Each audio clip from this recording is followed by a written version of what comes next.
అందరికీ నమస్తే. నేను మీ కేవీఎన్ బ్రేకింగ్ బౌండరీస్.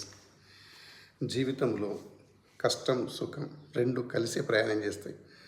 మనందరికీ తెలుసు. కానీ కష్టం వచ్చినప్పుడు బాధపడిపోతాం, సుఖం రాగానే సంతోషపడతాం. సుఖం అంటే ఏదో విధమైన లాభం, లేకపోతే శరీర సౌష్ఠవం, మానసిక ఆనందం, వీటిని సుఖాల కింద అనుకోవచ్చు. కానీ ఏది ఏమైనా ఫ్రెండ్స్, ఎంత కష్టం వచ్చినా, ఎంత బాధల్లో ఉన్నా, ఎంత దుఃఖాన్ని దిగమింగుకున్నా మీ బంధువుల దగ్గరికి మాత్రం పోకు. ఎందుకంటే పైకి బాధపడుతున్నట్టు నటిస్తూ లోపల చాలా ఆనందపడతారు. అలాంటి సమాజమే ఎక్కువ. ఇప్పుడు కాదు, తరతరాలుగా ఇదే జరుగుతుంది. ఎంత కష్టమైనా, ఎంత దుఃఖాన్నైనా దిగమింగుతూ నువ్వు చెప్పుకుంటే వాడు కూడా బాధపడుతూ నీకు సహాయం చేసే శక్తి ఎవరికైనా ఉంటుందంటే వాడు ఏదో కొద్దిగా ఆయన నీ స్నేహితుడే, మిగతా వాళ్ళకి కాదు.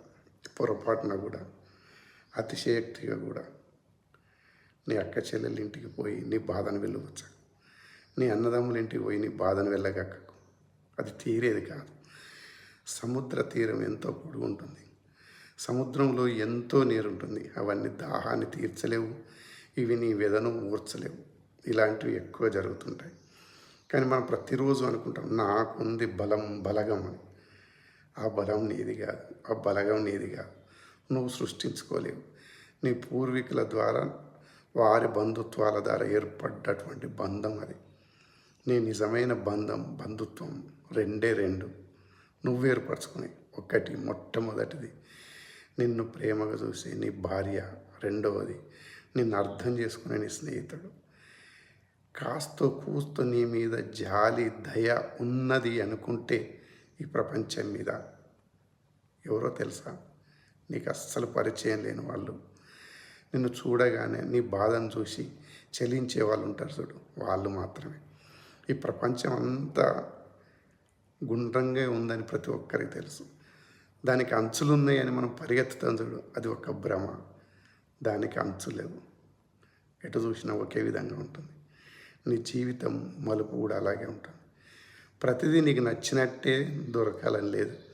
దొరికిన దాన్ని నీకు నచ్చినట్టు మలుసుకో.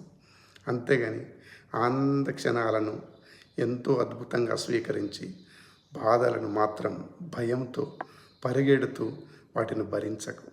నీ లోపల శక్తి సామర్థ్యాలు పెంచడానికి వచ్చేటివి కష్టాలు. వాటిని ఎదురు నిలబడితే నువ్వే హీరో. రాబోయే తరానికి నువ్వే హీరో.